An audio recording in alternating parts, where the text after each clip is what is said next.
जब आप ऊंचा होना चाहते तो वो पत्थर भी उतना ही ऊंचा हो जाता, और जब नीचे उतरने की जरूरत होती तो वो पत्थर नीचे हो जाता।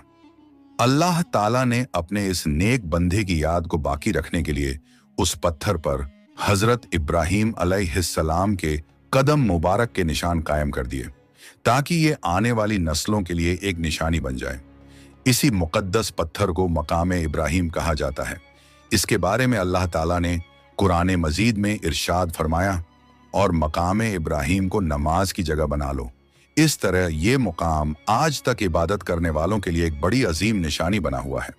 हजरत इब्राहीम और हजरत इस्माइल अलैहिस्सलाम ने बैतुल्लाह शरीफ की तामीर 5 मुकद्दस पहाड़ों के पत्थरों से की। रिवायतों में जिन पहाड़ों का जिक्र मिलता है उनमें तूर सीना, जबले हिरा, जबले जूदी, जबले लुबनान और जबले अब्बू कुबैस शामिल हैं।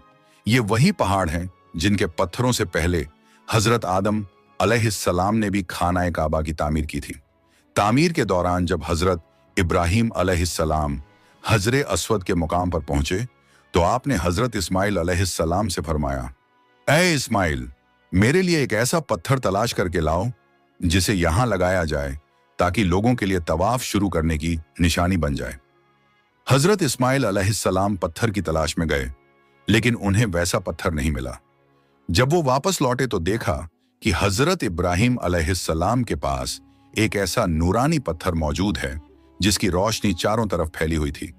यही वो मुबारक पत्थर था जिसे आगे चलकर हजरे अस्वद के नाम से जाना गया। जब हजरत इस्माइल अलैहिस्सलाम ने पूछा, अब्बा जान, ये पत्थर कहां से आया? तो हजरत इब्राहीम अलैहिस्सलाम ने फरमाया, इसे वो फरिश्ता लाया है जिसने मुझे तुम पर गुस्सा करने से बचाया था, यानी हजरत जिब्रील अलैहिस्सलाम। प्यारे दोस्तों, ये बात याद रखने वाली है कि हजरत इब्राहीम अलैहिस्सलाम ने खानाए काबा की जो तामीर की थी, उस वक्त उसकी कोई छत नहीं थी और उसका दरवाजा जमीन के बराबर था। हजरे अस्वद उस वक्त बेहद रोशन और सफेद था, यहां तक कि उसकी चमक मशरिक से मगरिब और शिमाल से जुनूब तक फैली हुई बताई जाती है। बाद में उसके रंग के बदलने की वजह यह बताई जाती है कि इंसानों के गुनाहों और वक्त के असर से वो स्याह हो गया। रिवायतों में आता है कि यह पत्थर जन्नत से लाया गया था और शुरू से ही बहुत फजीलत वाला था, लेकिन जब नबी करीम सल्लल्लाहु अलैहि वसल्लम ने इसे बोसा दिया तो इसकी अजमत और कद्र और भी जाहिर हो गई।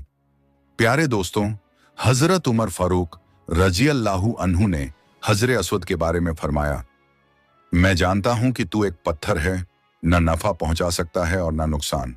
अगर मैंने नबी पाक सल्लल्लाहु अलैहि वसल्लम को तुझे बोसा देते हुए ना देखा होता तो मैं भी तुझे बोसा ना देता।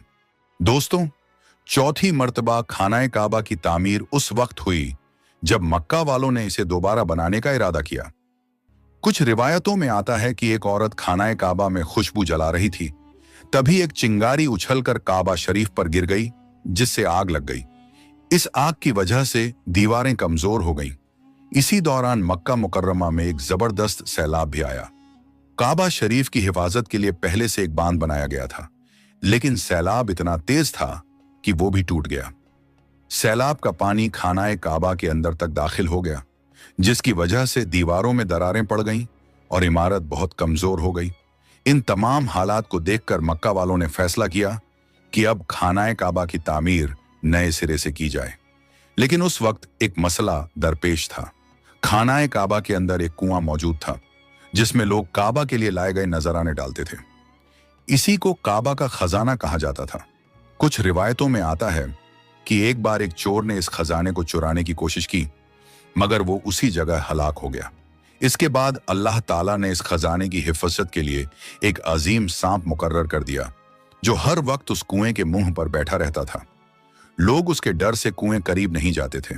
फिर अल्लाह ताला ने एक परिंदा भेजा जो उस सांप को उठाकर वहां से दूर ले गया। ये देखकर कुरैश के लोग बहुत खुश हुए और उन्होंने समझ लिया कि इस काम में अल्लाह की मदद शामिल है। इसके बाद उन्होंने फैसला किया कि खानाए काबा की दीवारों को और ऊंचा किया जाए और उसका दरवाजा भी जमीन से ऊंचा रखा जाए, ताकि हर कोई आसानी से उसके अंदर दाखिल ना हो सके। खानाए काबा की तामीर में तमाम कुरैश कबीलों ने अपने अपने तौर पर हिस्सा लिया और अलग अलग पत्थर जमा किए। इस मुबारक काम में नबी करीम सल्लल्लाहु अलैहि वसल्लम भी शरीक हुए और अपने मुबारक कंधों पर पत्थर उठाकर लाते रहे।